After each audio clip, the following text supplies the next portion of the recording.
Prions tous ensemble.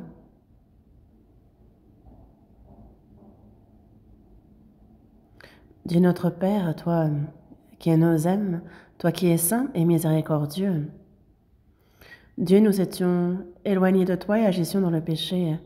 Tu as eu pitié de nous, pécheurs, et c'est sans aucun mérite de notre part que tu nous as sauvés. Merci pour cette grande grâce. Désormais, le temps qu'il nous reste à vivre dans notre chair, ce temps que tu nous accordes, nous savons qu'il est là seulement pour ta gloire et ta volonté. Nous qui avons reçu la rédemption éternelle par ton précieux sang, sommes réunis devant toi, Seigneur, pour louer ta grâce, ton amour, pour apprendre ta parole. Merci pour la communion que tu te permets d'avoir au sein du troupeau de ceux qui ont reçu la rédemption éternelle. Et tes regards sur chacun d'entre nous, que par ta main puissante et miséricordieuse nous soyons soutenus.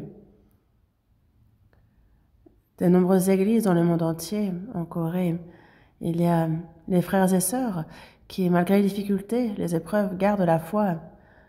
Remplis-les toujours plus de ton esprit, qu'ils puissent toujours avec plus de courage, d'assurance prêcher ton évangile et que de nombreuses âmes soient acquittées à toi, Seigneur, que ton œuvre soit grande et qu'elle s'accomplisse puissamment.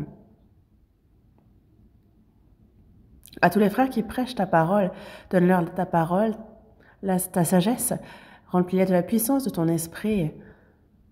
Aux frères et sœurs qui sont malades, à ceux qui sont faibles dans les difficultés,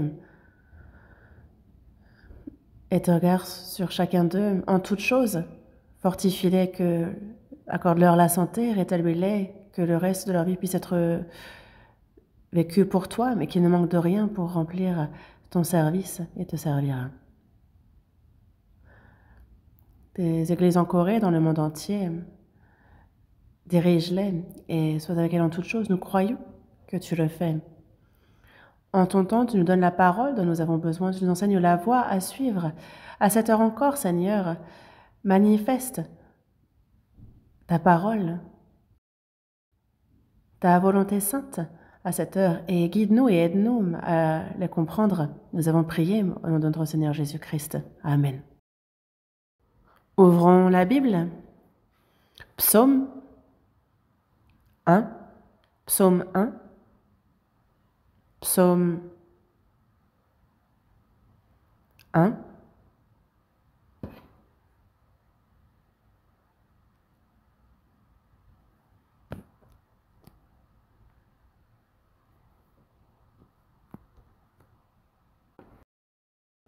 Psaume 1.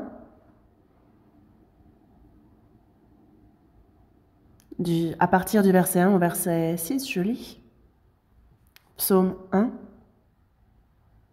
Psaume 1 à partir du verset 1, je lis.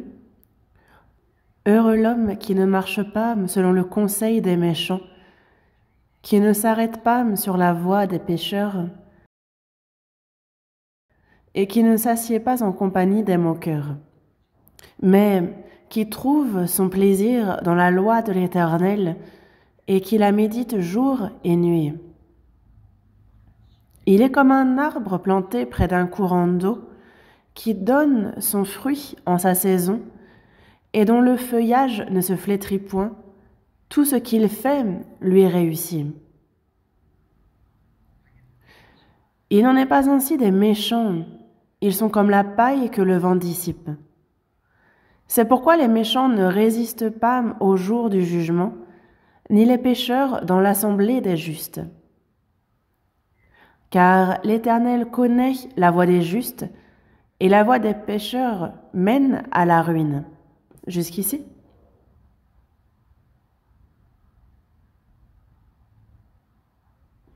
Nous avons compris la grâce de Dieu, et après avoir reçu le salut en tant que chrétien, en tant que personne donc chrétienne, donc sauvée, nous qui étions morts par nos offenses et par nos péchés, nous sommes revenus à la vie, et donc la Bible désigne les chrétiens sauvés en contraste avec les morts par les vivants.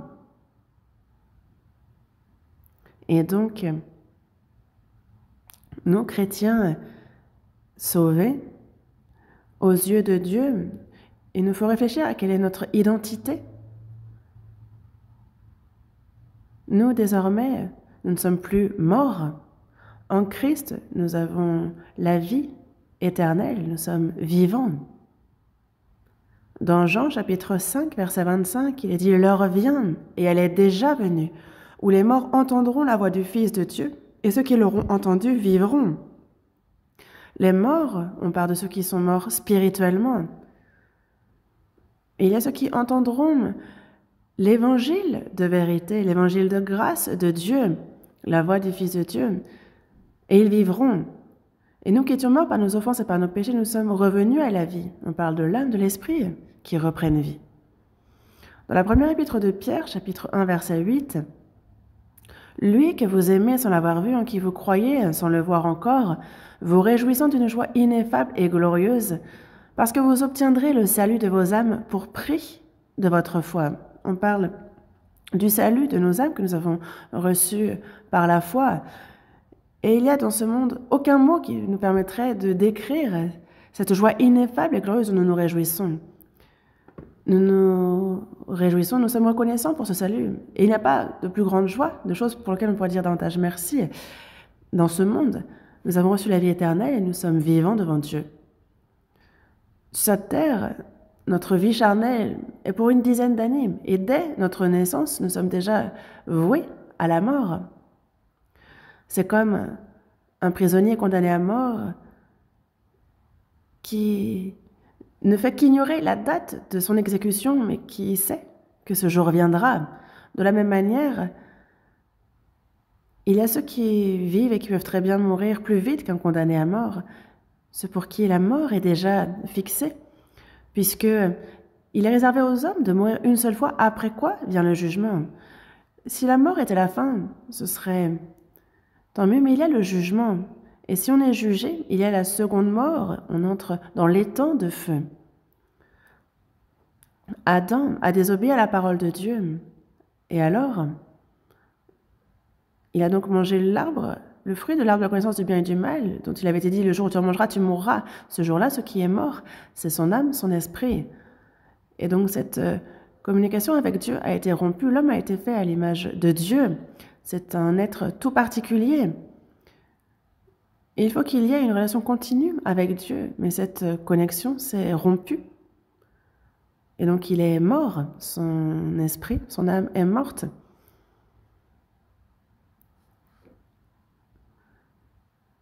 L'obéissance à la parole de Dieu est preuve que l'on aime, mais pour avoir désobéi à la parole de Dieu, pour lui avoir désobéi, il a reçu le mensonge du diable et non pas la parole de Dieu. Et donc cette connexion s'est rompue, il est mort spirituellement. Les morts ne peuvent vivre en Éden. Il n'est donc plus digne d'y vivre. Il en a été chassé, il a été exilé.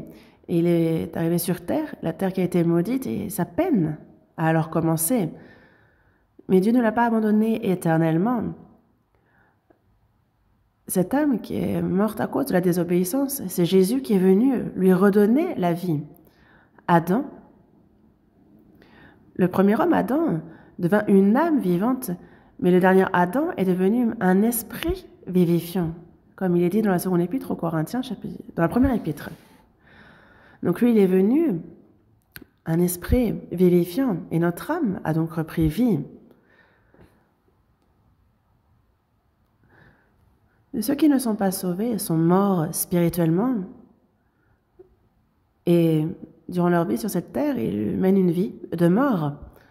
Et peu importe combien ils sont bien habillés, ils sont dans le luxe, leur âme est morte. Et lorsque cette chair meurt à son tour, alors ils entrent dans l'étang de feu, la seconde mort, parce qu'ils meurent charnellement, et ils sont déjà morts spirituellement, donc c'est la seconde mort, et ils entrent en enfer, la seconde mort. Mais nous, notre âme qui était morte à cause de nos péchés, de nos offenses, est revenue à la vie, et nous sommes aux yeux de Dieu, vivants. Dans Apocalypse, Jésus aussi dit, « Je suis le premier et le dernier, et le vivant. J'étais mort, et voici, je suis vivant. » Siècle des siècles pour régner. Jésus aussi est venu dans ce monde avec la même chair que la nôtre. Il a goûté à la mort il fut tué. Jésus, c'est pour la rançon du salaire de nos péchés qu'il est mort à notre place. Il ressuscita au 3e jour, il brisa l'autorité de la mort. Dans Jean chapitre 11, verset 25, il dit « Je suis la résurrection et la vie. Celui qui croit en moi vivra, quand même il serait mort. » Donc même si sa chair meurt, son esprit, lui, vivra, et donc il vivra éternellement, il ne mourra pas. Et c'est pour cela que les sauvés sont, aux yeux de Dieu, vivants. Et ça, c'est vraiment quelque chose de surprenant. Nous ne sommes pas morts, mais vivants. Vivants, même si notre chair, elle, meurt. Même si notre chair meurt, nous vivrons éternellement avec le Seigneur. Et donc, les vivants, les morts, il y a forcément une distinction. Pendant la guerre, un ami qui était vivant jusqu'à cet instant meurt. Il a été, imaginons, on lui a tiré dessus, il est mort. Nous sommes vivants spirituellement. Ne l'oubliez pas une seule seconde. Nous sommes désormais distingués, dissociés des morts. Les vivants et les morts ne peuvent vivre de la même manière. Dans le psaume 1, ce sont des versets écrits il y a de cela environ 3000 ans, et pourtant, ces versets, pour nous, chrétiens sauvés, sont des versets qui s'adressent à nous, et dans ce psaume 1, on nous parle des justes et des méchants, donc c'est une comparaison tout au long de ce chapitre. Et les sauvés sont devenus justes. Aux yeux de Dieu, nul n'est juste. Mais Jésus a été donné en rançon pour nous. Il est mort à notre place et par la vie que lui a donnée, nous sommes devenus justes en lui. Dans Romains chapitre 5, verset 19, il dit que comme par la désobéissance d'un seul homme, beaucoup ont été rendus pécheurs. Donc par la désobéissance d'Adam, tous ceux qui sont nés en Adam sont devenus pécheurs. De même, par l'obéissance d'un seul, beaucoup seront rendus justes par l'obéissance de Jésus. Lui qui est juste, il est certes venu avec le même corps que nous, mais il est né sans péché. Jusqu'au bout, il a été sans péché. Il a observé toute la loi à notre place. Et c'est donc ce Jésus qui est juste. Et lui, il a donné sa vie pour que beaucoup soient rendus justes. Il est mort, il a ressuscité. Il est ma justice, et c'est pour cela que nous sommes devenus justes. Dans le psaume 1, donc, il y a les justes, les méchants, et comment ils vivent. Et au final, ceux qui les attendent, ce qui leur arrive. Donc dans ce court psaume, tout a été bien écrit. Psaume 1, verset 1. « Heureux l'homme qui ne marche pas selon le conseil des méchants, qui ne s'arrête pas sur la voie des pécheurs et qui ne s'assied pas en compagnie des moqueurs. » Ici, c'est une explication toute particulière. Qui est heureux? Dans ce monde, les gens heureux sont ceux qui ont tous les honneurs, la richesse. Les gens considèrent que ce sont eux, les personnes heureuses, et ils s'efforcent d'obtenir ce même bonheur. Mais ce n'est pas le bonheur dont on parle ici. Dans Matthieu, chapitre 5, verset 3, il est dit « Heureux les pauvres en esprit, car le royaume des cieux est à eux. » Nous n'avons rien dans ce monde. Nous sommes venus les mains vides et nous vivons les mains vides. Et quand nous repartons également les mains vides. La vie, justement, est vaine. Dans le psaume 39, verset 4, on l'a récité tout à l'heure, David, grand roi d'Israël, qui a conquéri tous les territoires alentours, qui a unifié le pays, ce grand roi, David, qu'a-t-il dit? « Éternel, dis-moi quel est le terme de ma vie. Je peux mourir tout d'un coup. Quelle est la mesure de mes jours, que je sache combien je suis fragile? Indique-moi combien ma vie est courte. Que je sache combien je suis fragile. Napoléon dit qu'il n'avait pas le mot impossible dans son dictionnaire, mais il perdut à Waterloo, il fut exilé à Sainte-Hélène. Il s'est retrouvé bouche bée devant l'impossible et il a dit avoir échoué. Beaucoup m'ont juré la fidélité, mais ils m'ont abandonné. Toutefois, Jésus de Nazareth, lui, a vaincu. Il a dit une chose tout à fait bizarre. Je ne sais pas comment Napoléon a connu Jésus, mais lorsqu'il allait au combat, il avait dans son char une tonne de livres. Je ne sais pas, il lisait peut-être les psaumes toute la nuit. Mais il semblerait que le dernier livre qu'il ait lu soit la Bible. Je ne sais pas trop quelle vérité il a compris en la lisant, mais il lui a dit, Jésus de Nazareth, lui, vaincu.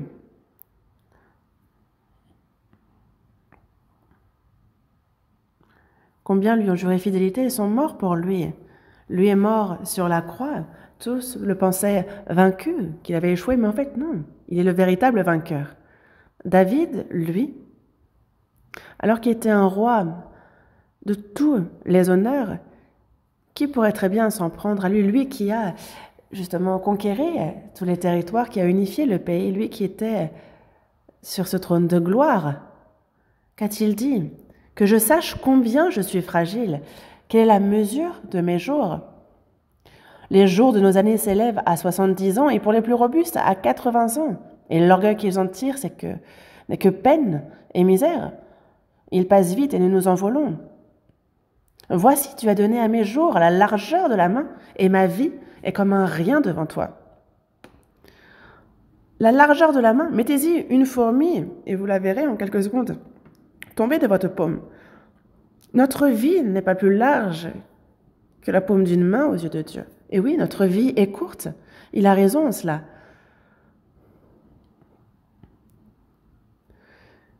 Et ma vie est comme un rien devant toi. Il y a ceux qui pensent se tenir debout, ceux qui sont riches. Et on a vu ça cette année. Aux États-Unis, il y avait un homme qui s'est donné beaucoup de peine pour gagner beaucoup d'argent et qui a dit désormais, fini la peine, je retourne dans mon pays natal, je vais y vivre tranquille, je vais voyager un peu dans le monde. Et lui et sa famille, le tout premier voyage qu'ils font, c'est donc ils rentrent en Corée, puis ils font leur premier voyage sur l'île de Guam. Et ça s'est réellement passé, hein, je l'ai lu. Ils partent en voyage pour l'île de Guam, et alors qu'ils s'apprêtent à atterrir, le soir, l'avion se heurte à une montagne et tous les passagers de l'avion décèdent. Et cette famille aussi meurt dans le crash. Il s'était pourtant dit, nous avons largement économisé, profitons-en désormais. Mais en un clin d'œil, qui aurait pu s'imaginer une telle tragédie? Mais c'est pareil pour tout le monde, c'est une question de secondes. Certaines personnes disent avoir réussi dans les affaires, ils tombent soudainement malades, entrent à l'hôpital et ne peuvent plus se relever. Une superbe maison, à quoi cela sert-il? La meilleure des voitures, quand on n'a pas la santé, à quoi cela sert-il? Qui va la conduire? Allongé dans un lit d'hôpital, à quoi cela sert-il?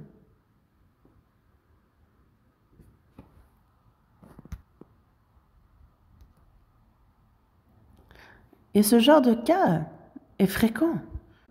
Ça ne m'arrivera pas à moi. Non. En un clin d'œil, nous pouvons mourir. Et donc oui, nous sommes un rien devant lui. Oui, l'homme se promène comme une ombre, il s'agite vainement, il amasse et il ne sait qui recueillera. Maintenant, Seigneur, que puis-je espérer? En toi est mon espérance. Le mieux est de comprendre ça au plus vite, que en toi est mon espérance, ma vie. C'est comme une bougie sur laquelle le vent peut souffler à tout instant. Et s'appuyer dans le Seigneur, être dans ses bras, est d'une grande aide. Le psaume 1 nous décrit quels sont l'homme heureux, et non pas, comme ce monde veut nous le dire, ceux qui possèdent beaucoup de choses, non. Dans Matthieu chapitre 5, verset 3, il dit « Heureux les pauvres en esprit, car le royaume des cieux est à eux. » Lorsqu'on est pauvre en esprit, alors on a cette soif spirituelle, on ne ressent pas le contentement par les choses de ce monde, et on aspire, on désire le monde de l'au-delà, et donc on est prêt pour recevoir les choses spirituelles. Heureux les affligés, car ils seront consolés. Ceux qui se soucient du péché recevront la plus grande des consolations, ceux qui sont affligés à cause du péché, le salut. Et le Seigneur l'a bien dit, qu'il effacera nos péchés. Donc la personne reçoit la rédemption. Et David parle justement de ce bonheur dont la personne qui voit ses péchés effacés. Et la personne sauvée est la plus heureuse des personnes. La personne qui a compris la grâce est la personne la plus heureuse. Une personne qui devait aller en enfer va au ciel. L'enfant du diable est devenu enfant de Dieu, avoir reçu la vie éternelle, vivre pour l'éternité, même si le corps meurt. Est-ce que vous craignez la mort? Si réellement vous avez peur de la mort, alors il faut s'interroger sur son salut. Parce qu'une personne sauvée n'a pas peur de la mort. Pourquoi? Parce qu'en fait, c'est un peu comme fermer une porte pour qu'une autre s'ouvre. Dans le temps, dans les maisons un peu en piteux état, c'est un peu comme passer d'une maison piteuse à un nouvel appartement. En fait, une fois que ce monde s'est terminé, on entre dans notre maison, notre demeure éternelle. Et Jésus s'adresse à ses disciples remplis d'inquiétude, parce qu'ils ont quand même souffert sur cette terre. Ils voient Jésus qui redonne vie aux morts, qui ouvre les yeux des aveugles, qui guérit les lépreux, qui nourrit plus de 5000 personnes. Et malgré le fait que de nombreuses personnes cherchaient à tuer Jésus, ils pensaient que personne ne pourrait toucher à Jésus. Mais Jésus lui-même dit qu'il part. Alors les disciples étaient inquiets. Et Jésus leur dit, ne vous inquiétez pas. Ne vous inquiétez pas. Que votre cœur ne se trouble point. Croyez en Dieu et croyez en moi. Il y a plusieurs demeures dans la maison de mon Dieu. Lorsqu'on quitte la maison de ce monde, dans le second épître aux Corinthiens, chapitre 5, verset 1, il dit que nous savons en effet que si cette tente où nous habitons sur la terre est détruite, donc cette tente, donc ce corps, alors nous avons dans le ciel un édifice qui est l'ouvrage de Dieu, une demeure éternelle qui n'a pas été faite de main d'homme, donc que notre cœur ne se trouble point, il n'y a aucune raison de s'inquiéter. Et c'est pour ça que l'apôtre Paul disait vouloir au plus vite rejoindre le Père dans les cieux. Une personne sauvée ne craint pas la mort, mais le fait que je sois vivant sur cette terre est que c'est une occasion qui nous est donnée de pouvoir rendre l'appareil à Dieu, lui qui m'a sauvé, et c'est pour sa gloire. C'est une occasion qui nous donne de pouvoir le glorifier, mais que nous vivions, que nous mourrons. C'est pour ça, que nous nous efforçons de l'être agréable, soit que nous demeurions dans ce corps, soit que nous le quittions. Notre seul inquiétude est de savoir comment lui être agréable le plus possible. Et c'est pour cela c'est à ça que nous consacrons le reste de notre vie. Et donc, une personne sauvée aux yeux de Dieu est la personne la plus heureuse, est une personne bénie. Elle a reçu la vie éternelle et désormais elle ne sera ni jugée ni maudite. Moi, un tel pécheur est devenu enfant de Dieu. Je fais partie du peuple qui entrera éternellement au ciel. Vous savez que les anges ne peuvent devenir enfants. Lorsqu'un ange se corrompt, Jésus n'est pas mort pour les anges, vous le saviez. Une fois qu'il se corrompt, c'est la perdition éternelle pour lui. Vous voyez Lucifer, cet ange déchu devant Dieu. Le diable et tous ses démons, ceux pour qui l'enfer a été préparé. Mais Jésus n'est pas mort sur la croix pour eux, ni pour le diable, ni pour les démons. Le but pour lequel les anges ont été formés et l'homme formé est différent. Les anges sont serviteurs, ils sont au service de Dieu. Mais l'homme a été fait pour, justement, s'asseoir aux côtés de Dieu. Et c'est pour cela que l'homme est tombé dans le piège du diable. Il s'est comblé, mais ce n'est pas tout. Ça ne s'est pas arrêté là. Jésus-Christ est venu et il a rétabli le plan. Il a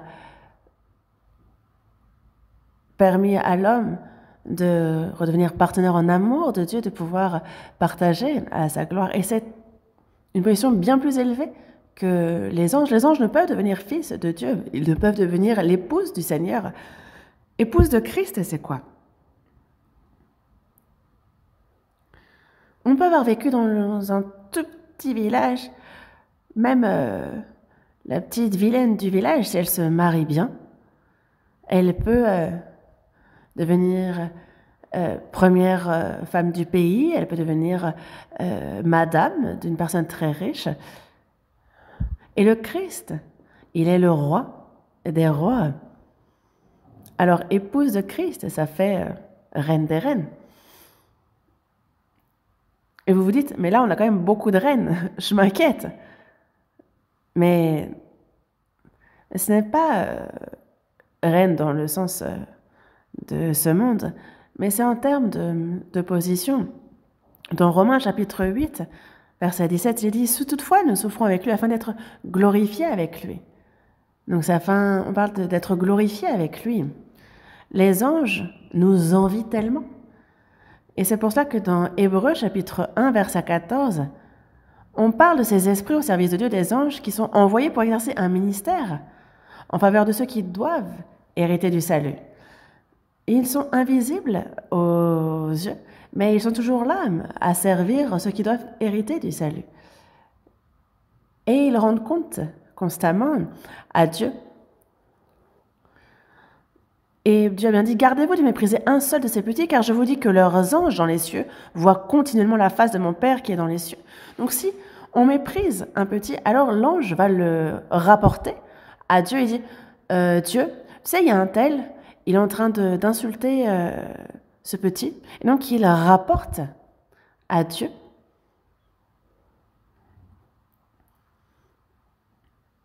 Ils voient continuellement la face de Dieu et ils rendent compte. Si cette personne fait bien, elle dit « Ah, tu sais, Dieu, ton fils, un tel, il évangélise et cette personne-là a reçu le salut. Dieu, vraiment, il fait ce qui t'est agréable, ça va te ravir. » Et il dit « Ah oui, oui, c'est mon fils. » Mais lorsque on ne marche pas droit, ils rendent compte également. Vraiment. Les anges nous gardent continuellement. Je ne sais pas si vous avez déjà vu un tel dessin. Il y a donc des trompes d'eau qui tombent. Il y a des troncs qui suivent les flots.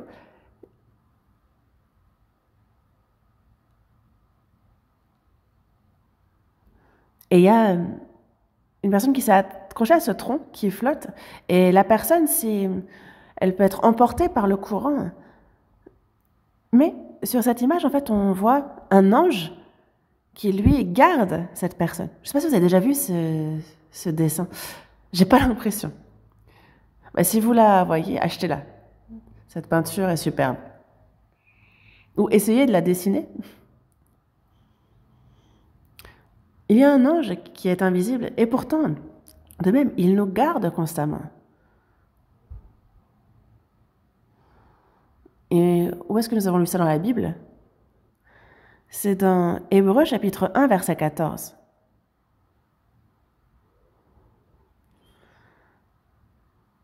Ils exercent un ministère en faveur de ceux qui doivent hériter du salut. Et les cieux voient continuellement la face du Père.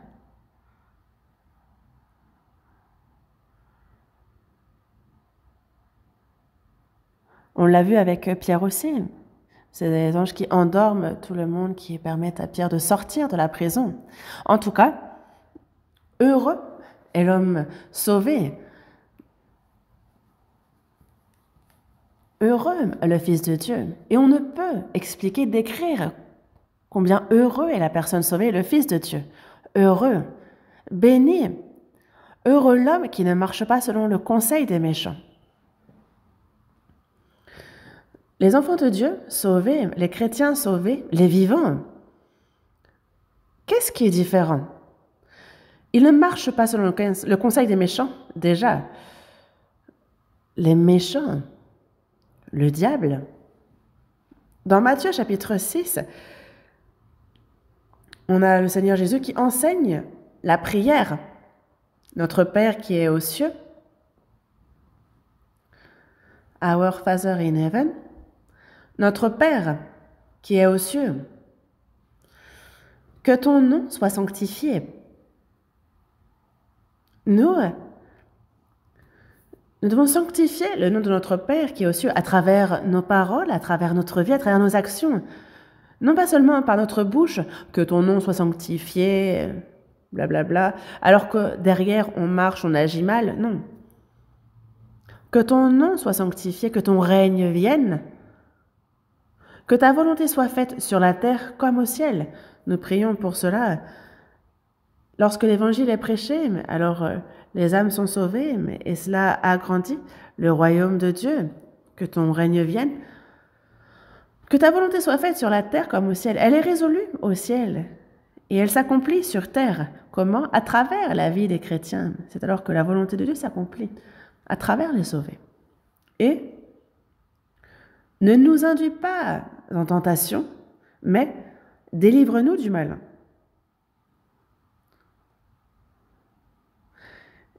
Et même les sauvés, on voit, voyez, le diable qui, à 3 reprises, a tenté Jésus. À ce moment, Jésus le repoussa par la parole. Il est écrit, il est écrit. Alors le diable aussi, il est écrit. Mais il a utilisé à mauvais escient la Bible. Il a élevé Jésus en haut et lui a dit, vois, les anges vont te garder même si tu tombes. Mais il use à mauvais escient de la Bible. Et c'est pour cela que Jésus lui dit, il est aussi écrit, tu ne tenteras point le Seigneur ton Dieu. Il utilise à mauvais escient la Bible, mais il y a Jésus qui utilise à bon escient la Bible et qui triomphe du diable. Et c'est pour cela qu'après, le diable perd tout répondant. Et c'est jusqu'au bout qu'il triomphe des tentations du diable par la parole. Ne nous induis pas en tentation, mais délivre-nous du malin. Délivre-nous du malin. Il ne peut nous prendre notre salut, mais il peut faire que nous soyons des hommes inutiles, que nous ne vivions pas bien notre vie de foi. Et il peut nous induire en tentation, alors ça pose vraiment problème. Une personne qui a reçu le salut avec certitude ne peut perdre son salut, mais elle peut échouer dans sa vie de foi, et c'est grave alors. Et donc, ne nous induis pas en tentation, mais délivre-nous du malin. Protège-nous du diable. Mais alors, ce malin, il y a cette ruse justement qui cherche à nous divertir. Et dans Proverbes, chapitre 1, verset 10, il dit « Mon fils, si des pécheurs veulent te séduire, ne te laisse pas gagner par ces ruses des pécheurs. » Le diable est invisible à l'œil, mais il y a ces méchants qui nous entourent. ces personnes à travers lesquelles le diable souhaite nous faire tomber. Ceux qui cherchent à nous séduire, ceux qui usent de ruses pour nous séduire et qui sont malins, qui sont extrêmement gentils, ceux qui nous parlent comme si c'était pour notre bien. Et pourtant, ceux dont le but est de nous faire tomber dans la foi, de nous tenter par l'argent, par le sexe opposé. Il y a ceux qui sont faibles véritablement au sexe opposé, et donc certains vont être séduits par les hommes, par les femmes.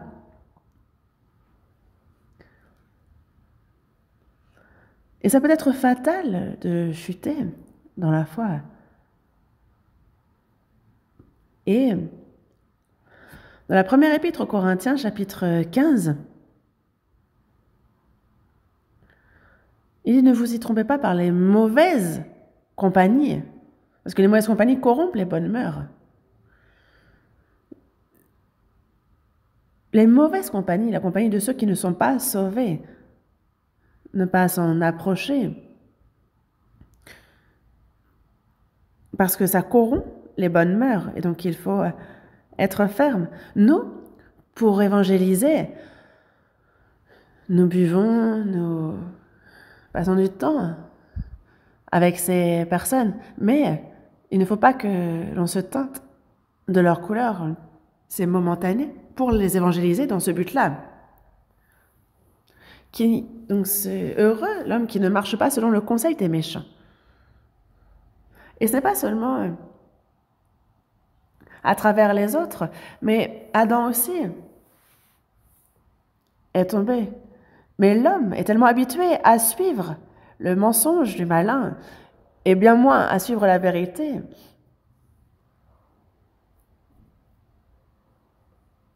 Même lorsqu'on écoute la parole de Dieu, il y a ceux qui n'y obéissent pas. On est tellement habitué à vivre comme bon nous semble, comme nous le faisions avant, et il y a ces habitudes que nous n'avons pas encore jetées, mais il y a encore en nous cette vieille nature que nous n'avons pas changée, ces pensées charnelles, et ça peut devenir justement ce conseil des méchants. Et c'est pour ça que dans Galates, chapitre 5, verset 16, il est dit « Marchez selon l'esprit, et vous n'accomplirez pas les désirs de la chair. » Il y a toujours les désirs de la chair. Et dans Romains, chapitre 7, verset 21, il est dit « Je trouve donc en moi cette loi. Quand je veux faire le bien, le mal est attaché à moi. »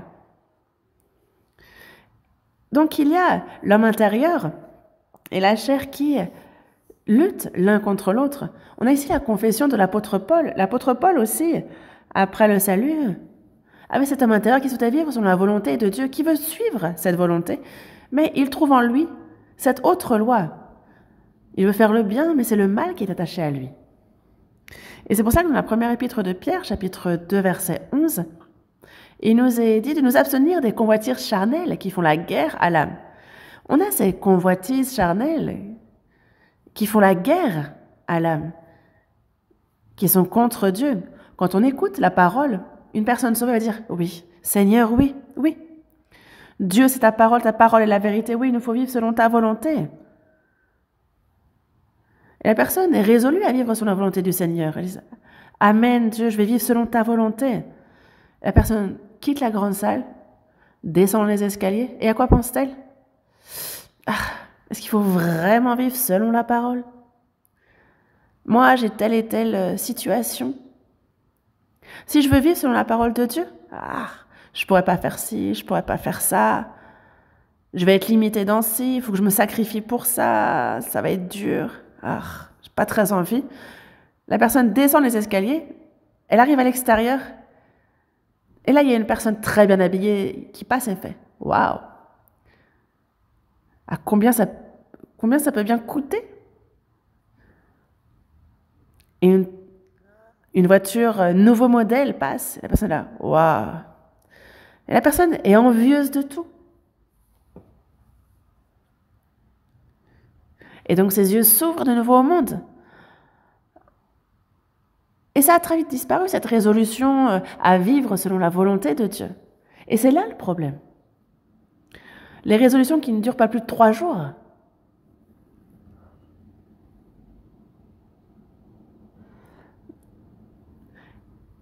faut nous abstenir des convoitises charnelles qui font la guerre à l'âme. Elles sont contre le spirituel. Et c'est pour ça que l'apôtre Paul l'a dit. Il traite durement son corps et il le tient assujetti. Et c'est ce qu'il faut faire à la chair. Dans tous les cas, il y a encore en nous il y a des habitudes qui n'ont pas encore changé et qui peuvent devenir le conseil des méchants. Et il ne faut pas suivre cela. Une personne sauvée,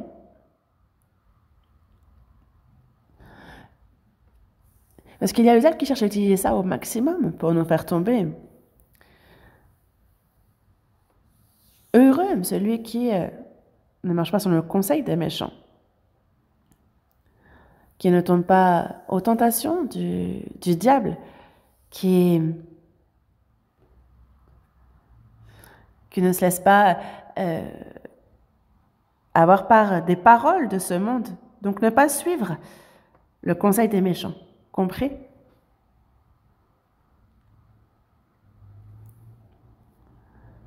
On a tous un méchant en nous. Et il ne s'arrête pas sur la voie des pécheurs. Il ne s'arrête pas sur la voie des pécheurs. Il ne s'arrête pas. Les pécheurs sont ceux qui ne sont pas sauvés. Moi, je suis sauvé, mais il y a ceux qui ont encore ce caractère de pécheurs qui, eux, sont toujours sur cette voie. Ils suivent la chair, puis l'esprit, puis la chair, puis l'esprit, ils font des allers-retours. Mais jusqu'à quand?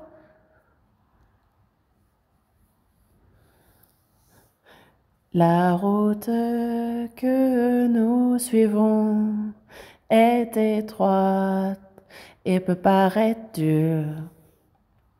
Ceux qui la cherchent sont si peu nombreux qu'ils se sentent seuls. Mais au bout de la route, il y a notre Seigneur. Et il me prendra dans ses bras. En chantant ce cantique, vraiment, on a envie d'applaudir, il y a les larmes qui montent. Parce qu'au bout de cette route, il y a le Seigneur qui nous attend à bras grands ouverts. Ça, c'est la route que nous suivons. Et non pas la voie des pécheurs, mais la voie des justes. La voie que le Seigneur a fixée pour nous. Et c'est pour cela que on ne s'arrête pas sur la voie des pécheurs. On ne s'arrête pas sur cette voie-là. Et qui ne s'assied pas en compagnie des moqueurs. Qu'est-ce que les moqueurs? Ceux qui sont orgueilleux, arrogants. Même les sauvés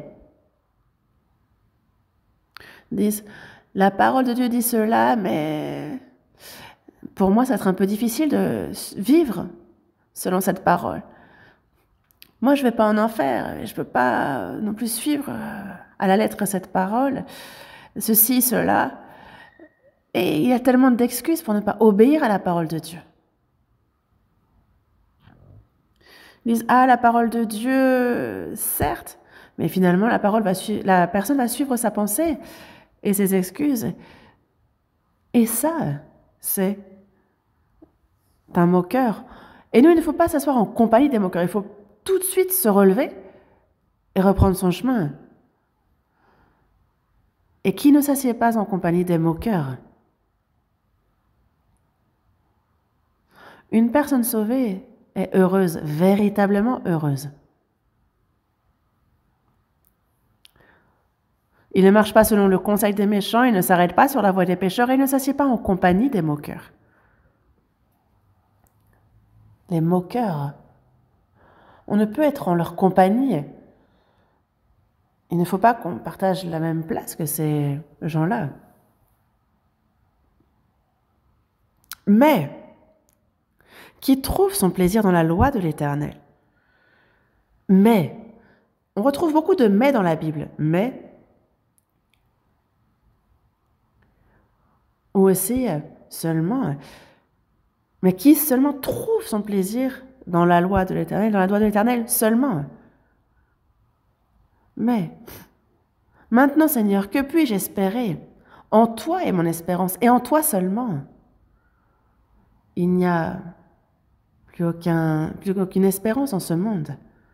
Mais qui trouve son plaisir dans la loi de l'Éternel. Ici, la loi de l'Éternel ne désigne pas les 10 commandements, mais toute la parole de l'Éternel.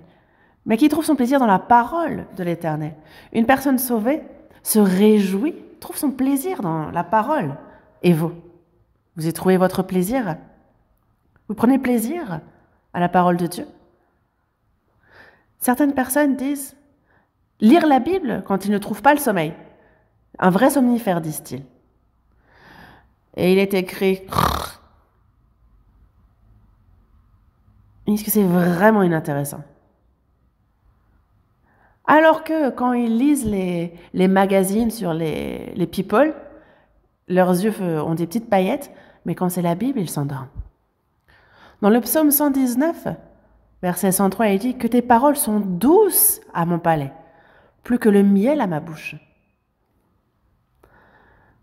Pour méditer,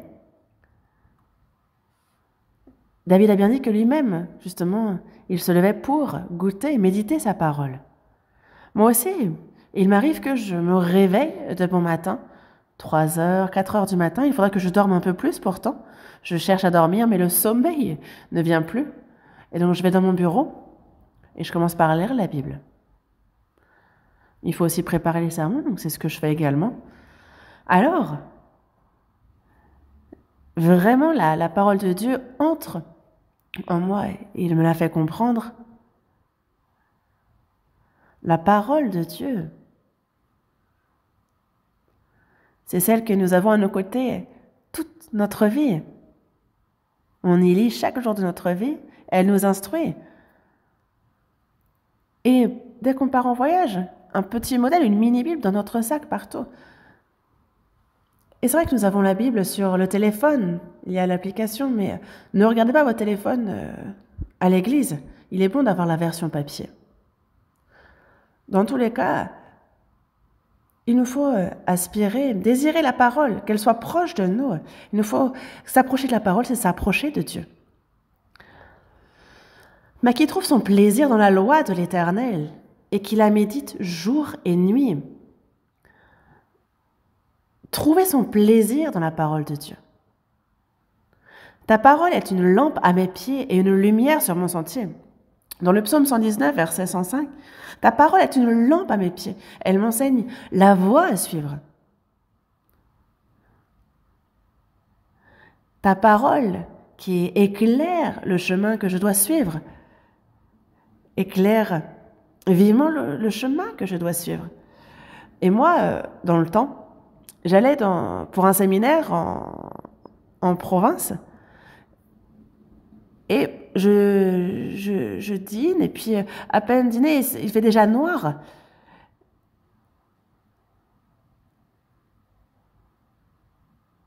Et je suis bien arrivée à l'église, mais pour repartir, c'est pourtant le même chemin, il faisait noir et j'étais seule et impossible de retrouver le chemin. C'était pas par là, j'ai été ici et là, donc j'ai fait de grands détours.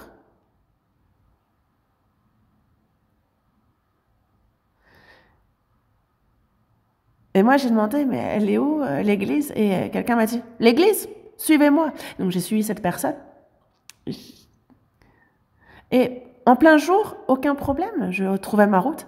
Mais le soir, en fait, il n'y avait pas de lampadaire non plus. Et j'étais perdue, c'était aussi une première fois pour moi.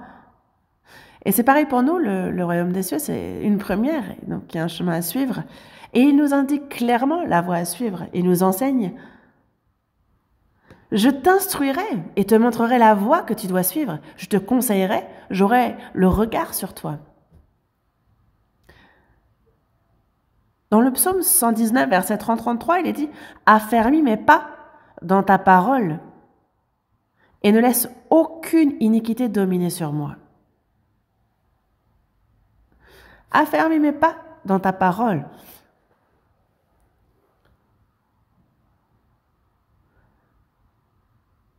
Afferme mes pas dans ta parole et ne laisse aucune iniquité dominer sur moi. Il nous faut être proche de la parole, la lire chaque jour, la mémoriser, l'écouter.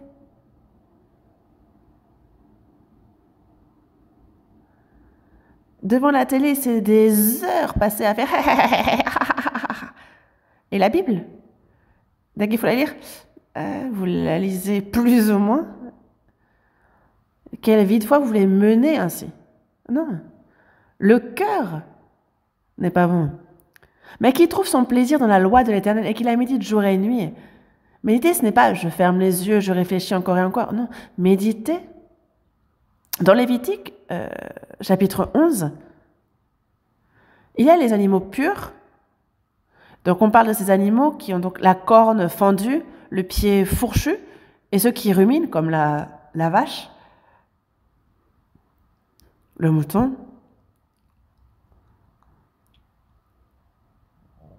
De nos jours, il est difficile de voir des vaches, mais bref, elles ruminent.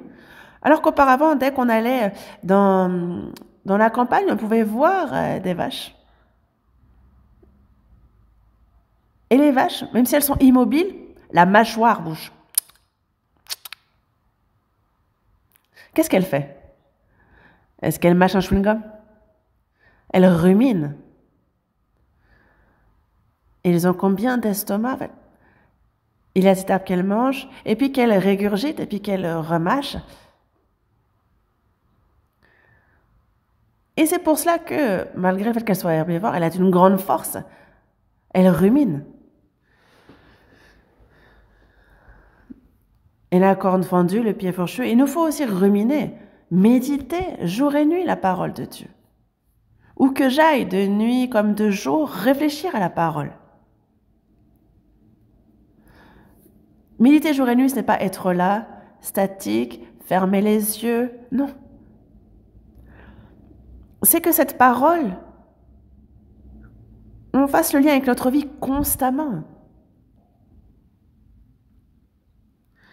Dans Proverbe, chapitre 3, verset 6, « Reconnais-le dans toutes tes voies, et il aplanira tes sentiers. » Ce verset nous dit « Reconnais-le dans toutes tes voies, en toutes choses, dans la moindre des choses. » Inclus la parole de Dieu. Reconnais-le. Fais-le intervenir et n'agis pas selon ta pensée. Reconnais-le dans toutes tes voies. Discute-en avec Dieu, selon la parole, pour toute chose. Alors, il aplanira tes sentiers, il te guidera. Ne sois pas sage à tes propres yeux. Ne considérez pas que vous soyez sage, que votre pensée est sage face à Dieu. Pour cela, comment faire? Il est nécessaire de beaucoup mémoriser la parole. Quand on marche, on ne fait pas juste marcher, on marche en récitant des versets dans notre tête. C'est bon contre la fatigue. On mémorise, on mémorise. Je serre ta parole dans mon cœur afin de ne pas pécher contre toi. Psaume 119, verset 11. Je serre ta parole dans mon cœur afin de ne pas pécher contre toi. Dans mon cœur, si je veux la mettre dans mon cœur, il faudrait que je la mémorise. La mémoriser encore et encore. J'y repense, je la baragouine.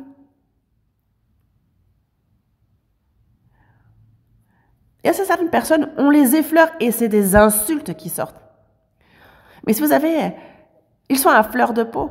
Pourquoi? Ils sont remplis d'insultes. C'est pour ça que dès qu'on les effleure, ce sont des insultes qui sortent. Mais si c'est la parole qui est en nous, alors dès qu'on nous effleure, dès qu'on nous frôle, c'est la parole qui sort. Que la parole de Christ habite parmi vous abondamment. Dès qu'on ouvre la bouche, c'est la parole de Dieu qui sort. C'est le Saint-Esprit.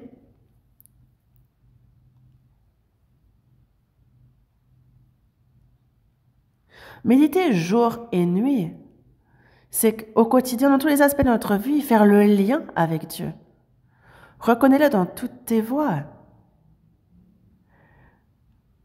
Quand je fais quelque chose, ne soyez pas empressés de prendre une décision seule de votre côté. Mais dites-vous, si le Seigneur était là, que ferait-il? Que ferait le Seigneur? Prenez le temps de réfléchir à ça, déjà, et voyez ce que dit la parole de Dieu. Quand on connaît beaucoup la parole de Dieu, alors ça fait des liens avec tel et tel verset. Quand on a de la convoitise, on se dit, ah, puis la convoitise, lorsqu'elle a conçu, enfante le péché, et le péché étant consommé, produit la mort. Et alors on fait, oh, ah oui. Quand on a la haine dans notre cœur, on se souvient, quiconque est son frère est un meurtrier. Ouh. Si on est rempli de la parole de Dieu, alors, à tel et tel moment, un peu comme un général archer, avec toutes ces flèches, il doit pouvoir tirer à tout moment, mais s'il n'a pas de flèches. Dans Éphésiens chapitre 6, verset 17, il dit de s'armer de l'épée de l'esprit qui est la parole de Dieu. L'épée de l'esprit qui est la parole de Dieu. L'esprit est comme le général, mais s'il n'a pas de flèche, comment pouvait-il tirer à l'arc? De même, l'épée de l'esprit, il faut avoir la parole pour que l'esprit soit fort et armé. L'épée de l'esprit qui est la parole de Dieu, cette parole en soi va permettre, on va y repenser et ça va nous aider. Et c'est en cela, méditer la parole jour et nuit.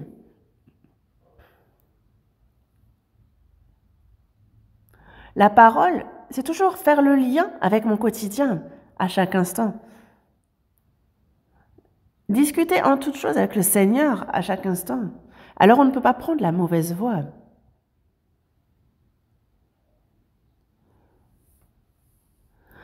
En vivant dans la parole, ne faisons pas ce qu'il ne faut pas.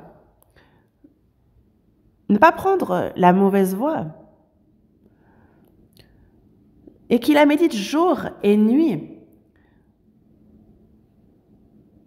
Et il est comme un arbre planté près d'un courant d'eau qui donne son fruit en sa saison. Donc on a heureux l'homme qui ne marche pas selon le conseil des méchants, qui ne s'arrête pas sur la voie des pécheurs et qui ne s'assied pas en compagnie des moqueurs. Et cette personne-là est comme un arbre planté près d'un courant d'eau qui donne son fruit en sa saison et dont le feuillage ne se flétrit point, tout ce qu'il fait lui réussit. On a un arbre planté près d'un courant d'eau et puisque les racines vont jusqu'au courant d'eau, il ne s'inquiète pas de la sécheresse. Le feuillage ne se flétrit point, il est toujours verdoyant.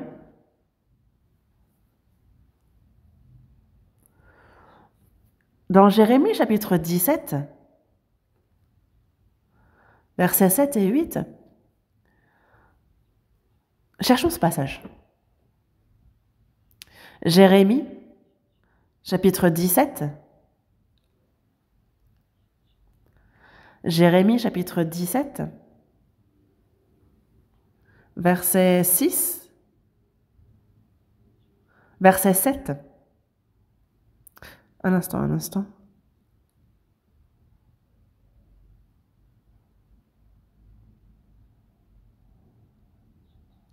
Versets 7 et 8. Lisons ensemble. Béni soit l'homme qui se confie dans l'Éternel et dont l'Éternel est l'espérance. Il est comme un arbre planté près des eaux et qui étend ses racines vers le courant. Il n'aperçoit point la chaleur quand elle vient et son feuillage reste vert. Dans l'année de la sécheresse, il n'a point de crainte et il ne cesse de porter du fruit. Béni soit l'homme qui se confie dans l'Éternel. Béni celui-ci. Il est comme un arbre planté près des eaux, qui étend sa racine vers le courant. Parce qu'il a ses racines étendues vers le courant, il n'aperçoit point la chaleur quand elle vient, et il ne s'inquiète pas de la sécheresse. Et son feuillage reste vert. Il n'a point de crainte et il ne cesse de porter du fruit. Il ne s'inquiète pas de la sécheresse, il ne s'inquiète pas de la chaleur, il ne cesse de porter du fruit. Heureux celui qui prend plaisir à la parole de Dieu, qui la médite jour et nuit, qui trouve son plaisir dans la parole de l'Éternel. C'est comme un arbre qui est planté près des eaux, les racines vont vers le courant et qui en pleine sécheresse peut porter du fruit. Quelle que soit la difficulté, les épreuves qui arrivent, la personne n'a pas peur, son feuillage et tout reste vert. Et on le voit au visage de la personne, leur visage est rayonnant, quelle que soit la difficulté. Pourquoi? Parce que le Seigneur est avec eux, ceux qui se confient dans l'Éternel, dont l'Éternel est l'espérance, celui qui connaît toutes choses. Mais je sais qu'en lui j'ai la vie, il m'a sauvé dans son amour. Et je sais qu'il est avec moi en toutes choses. Et donc, je ne m'inquiète de rien. C'est comme un arbre dont les racines vont jusqu'au courant. Il n'y a pas d'inquiétude de la chaleur. Et nous-mêmes, lorsqu'on est proche de Dieu, il y a toujours la reconnaissance, pas d'inquiétude. Et il y a ceux qui s'inquiètent de ceci, de cela. Mais les sauvés ne s'inquiètent pas de ces choses. Nous sommes en paix, le Seigneur est avec nous, le Seigneur nous aide. Et même si on est malade et que la mort approche, on n'a pas peur, le Seigneur vient nous chercher. Nous sommes tranquilles. Étienne aussi, lorsqu'il a été lapidé, son visage aussi était rayonnant et ça a surpris les Juifs. Il est tel un ange, et ils l'ont haï davantage encore pour cela.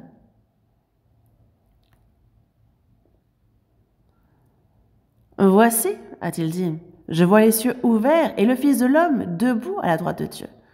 Le Seigneur s'est relevé d'un coup à la vue d'Étienne. Je vois les cieux ouverts et le Fils de l'homme debout à la droite de Dieu. Et il n'a pas eu peur de la mort. Les pierres brisent la tête, il perd son sang, mais le Seigneur est avec lui. Et donc, il est comme un arbre planté près des eaux et qui étend ses racines vers le courant, il n'aperçoit point la chaleur quand elle vient. Son feuillage reste vert, dans l'année de la sécheresse, il n'a point de crainte et il ne cesse de porter du fruit. Il ne cesse de porter du fruit, quelle que soit la saison. Voyez la vie de l'apôtre Paul. Il a été frappé à maintes reprises, il a été emprisonné plusieurs fois. Plusieurs fois, il était nu, il a eu faim, il a eu froid, il tremblait, frappé, lapidé. Il revient à la vie à réévangéliser. L'apôtre Paul, lui, dans son cœur débordait la joie et la reconnaissance. Quand la mort s'est approchée, qu'a-t-il dit? J'ai combattu le bon combat, j'ai achevé la course, j'ai gardé la foi. Et la couronne de justice m'est réservée. Quand Jésus est mort sur la croix, qu'a-t-il dit? Tout est accompli. L'apôtre Paul a dit, j'ai combattu le bon combat, j'ai achevé la course, j'ai gardé la foi. Et désormais, la couronne de justice m'est réservée. Le Seigneur, le juste juge, me la donnera dans ces jours-là. Lui qui est mort sur la croix, à notre place, lui qui accomplit le salut pour nous, il est mon Seigneur. Il est mon juste juge. Et en ce jour-là, il la couronne de justice, la couronne de gloire qui m'est réservée.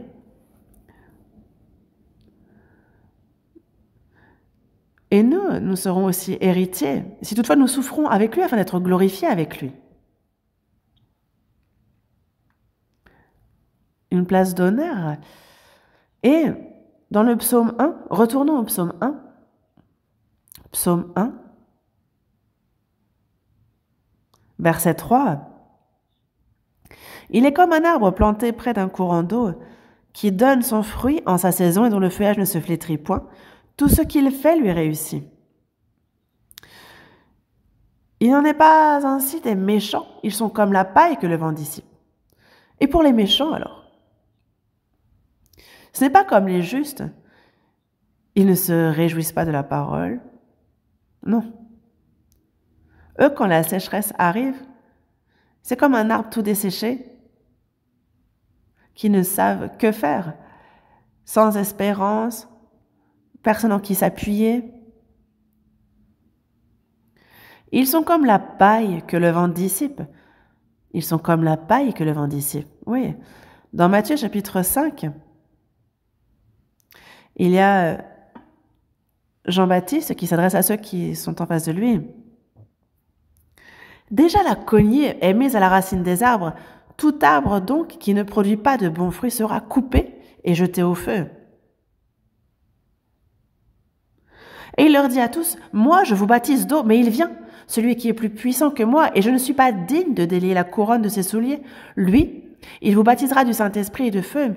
Il a son vent à la main, il nettoiera son air et il amassera le blé dans son grenier. Mais il brûlera la paille dans un feu qui ne s'éteint point. Donc il a son vent à la main, le blé va dans le grenier, mais il brûlera la paille dans un feu qui ne s'éteint point. Certaines personnes disent qu'il y a le baptême du feu. On prie, on est plein de pétillements, ça frétille. Non, il n'y a pas de baptême du feu. Non. La paille, elle, est brûlée dans un feu qui ne s'éteint point. Il a son vent à la main. Dans le temps, lors de la moisson, on avait un vent. De nos jours, il y a toute la machinerie, mais à l'époque, on avait un vent. Donc, on jetait au vent. On utilisait le vent pour justement dissocier le blé, le grain de la paille.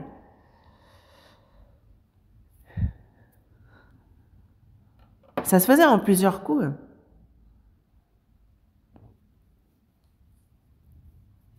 Et donc, en fait, plus on faisait sauter et plus le blé, le grain, rentrait à l'intérieur. Et c'était la paille qui s'envolait. Et donc, c'était le concept du vent. Il amassera son blé dans le grenier, mais il brûlera la paille dans un feu qui ne s'éteint point. Le blé, la paille seront dissociés.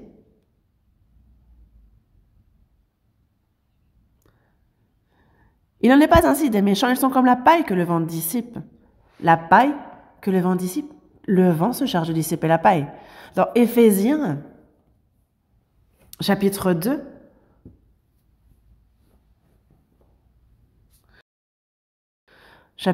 du verset 2 au 3.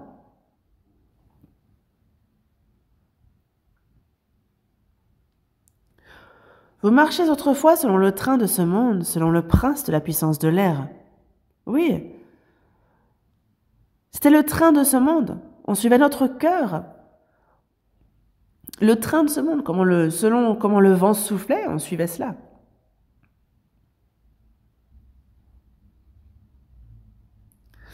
Selon le train de ce monde, selon le prince de la puissance de l'air, selon la convoitise de la chair, la convoitise de nos pensées, selon comme bon nous semblait, et nous étions par nature des enfants de colère, comme les autres. Les gens de ce monde, il y a ce vent invisible qui souffle et qui les pousse. Un peu comme pour la paille qui est dissipée par le vent. Lorsqu'on prend le vent, voyez, quand le vent souffle, c'est la paille qui s'envole. Et puis la paille, on la balaie, on la met au feu et on la brûle.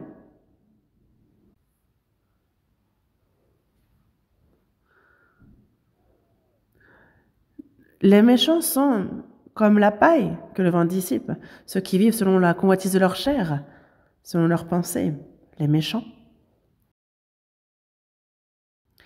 Dans le psaume 1, le verset 5 dit « C'est pourquoi les méchants ne résistent pas au jour du jugement. »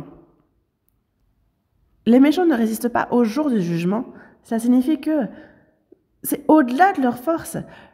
Le jugement de Dieu, ça les dépasse. Ils ont grandement peur.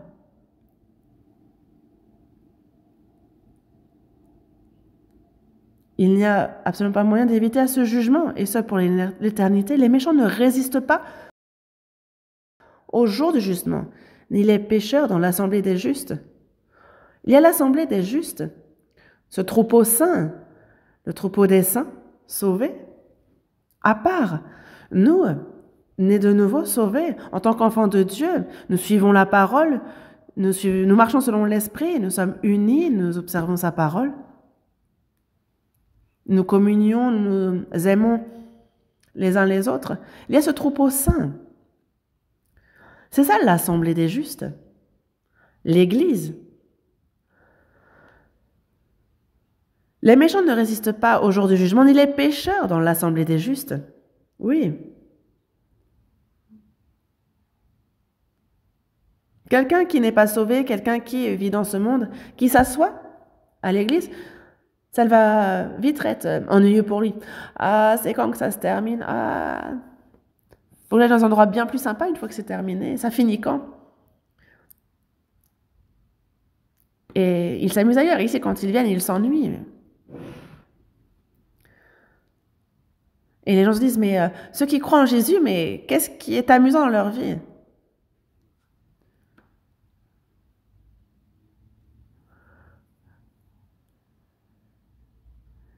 Et il y a ceux qui aiment les choses de ce monde. Mais est-ce qu'ils vont continuer à boire, à chanter, à danser une fois en enfer?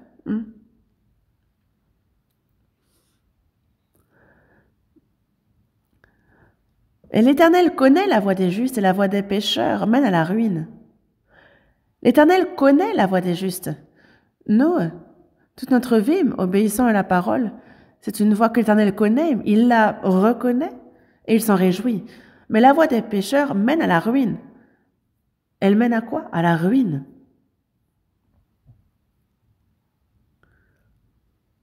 N'enviez pas les méchants, ne les craignez pas non plus.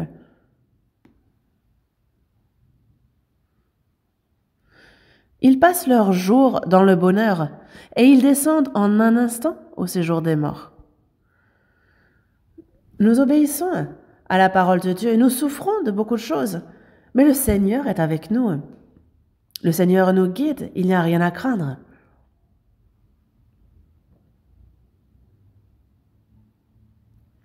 Et c'est pour cela que nous, le reste de notre vie, en tant que chrétiens, comme heureux, nous devons vivre selon la volonté de Dieu. Ça, c'est notre vie. Psaume 37. Cherchons ce psaume. Voyons un peu le psaume 37. Versets 5 et 6. Lisons ensemble. Recommande ton sort à l'Éternel, mets en lui ta confiance et il agira. Il fera paraître ta justice comme la lumière et ton droit comme le soleil à son midi.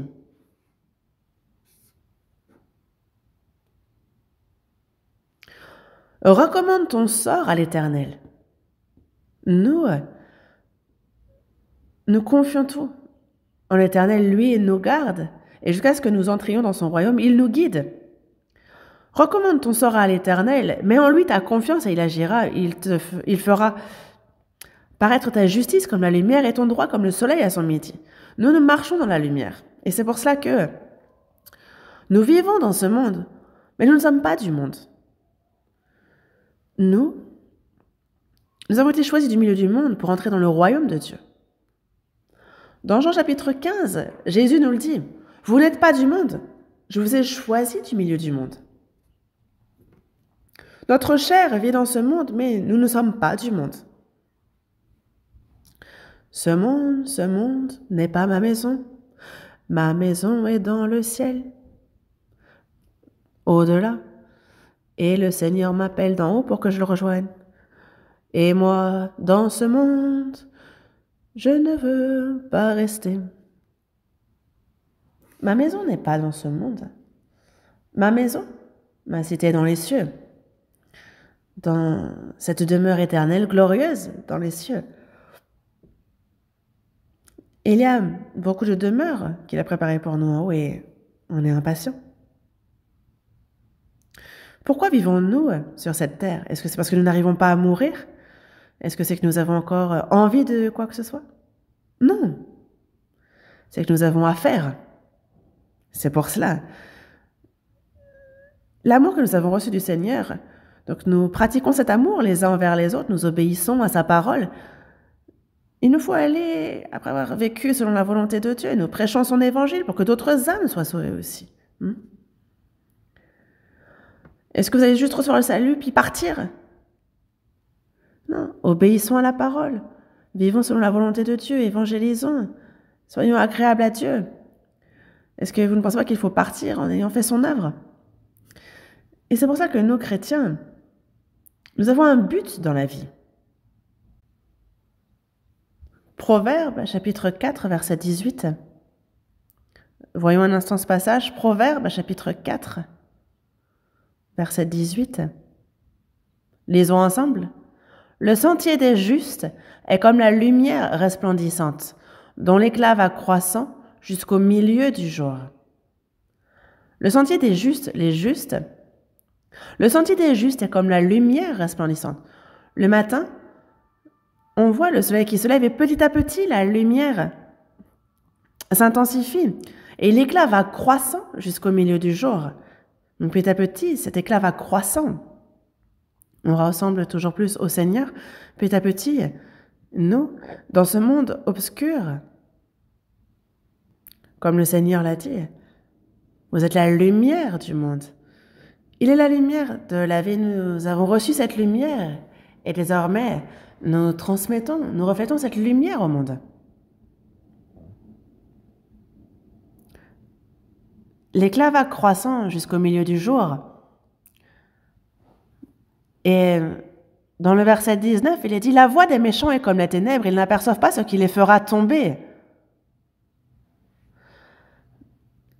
Ils ne savent pas dans quoi ils marchent jusqu'à ce qu'ils tombent en enfer. Ils ne se rendent pas compte avant.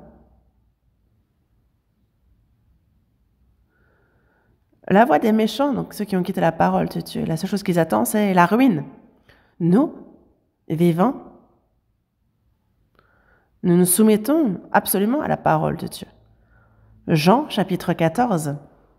Voyons un instant ce passage. Jean, chapitre 14.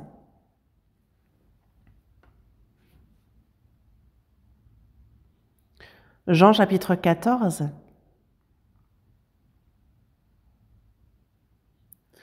Verset 23.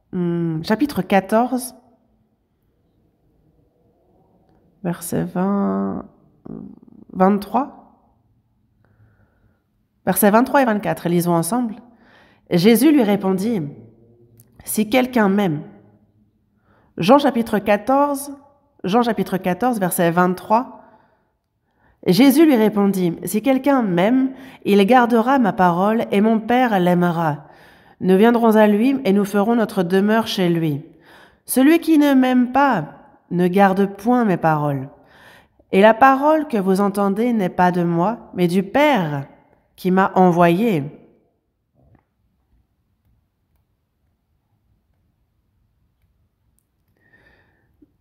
Jésus dit, si quelqu'un m'aime, il gardera ma parole. Nous,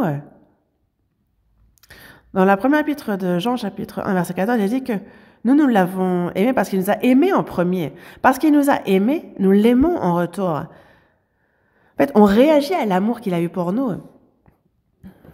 Parce que le Seigneur m'a aimé, moi je l'aime en retour. Il est venu pour me sauver et est mort pour moi sur la croix.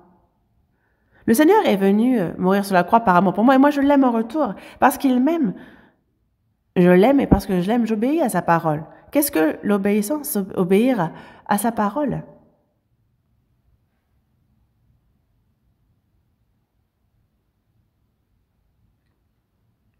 Si quelqu'un m'aime, il gardera ma parole et mon Père l'aimera. Nous obéissons à la parole, alors le Père aime cette personne encore davantage. La personne sauvée a reçu l'amour de Dieu, mais la personne qui obéit reçoit encore plus d'amour de Dieu. Les parents aiment tous leurs enfants, mais il y a cet enfant obéissant qu'ils aiment davantage, évidemment. Dans Malachie, chapitre 3, il dit « J'aurai compassion d'eux comme un homme a compassion de son fils qui le sert. »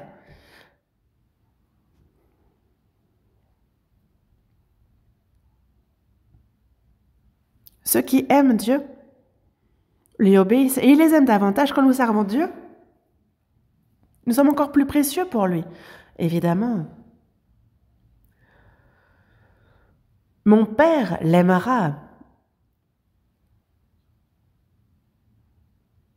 Nous viendrons à lui et nous ferons notre demeure chez lui. Quand il y a une personne qu'on aime, on a envie d'être ensemble. On a envie d'être ensemble éternellement. Si nous aimons le Seigneur veut être avec nous. Il prépare pour nous un lieu où être. Et il a dit de préparer une demeure pour nous, et nous passerons notre éternité ensemble. Et nous ferons notre demeure chez lui. Mais celui qui ne m'aime pas ne garde point mes paroles.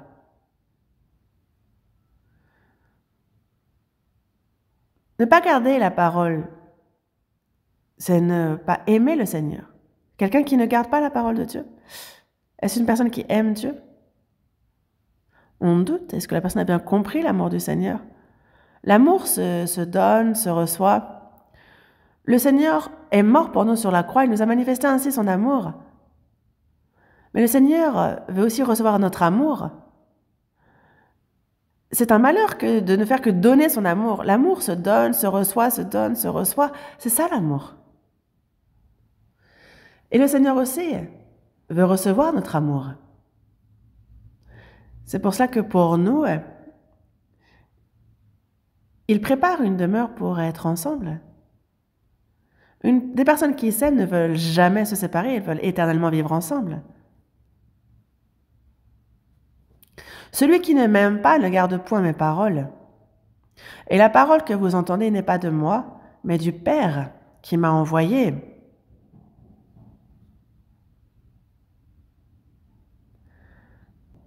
La parole du Père.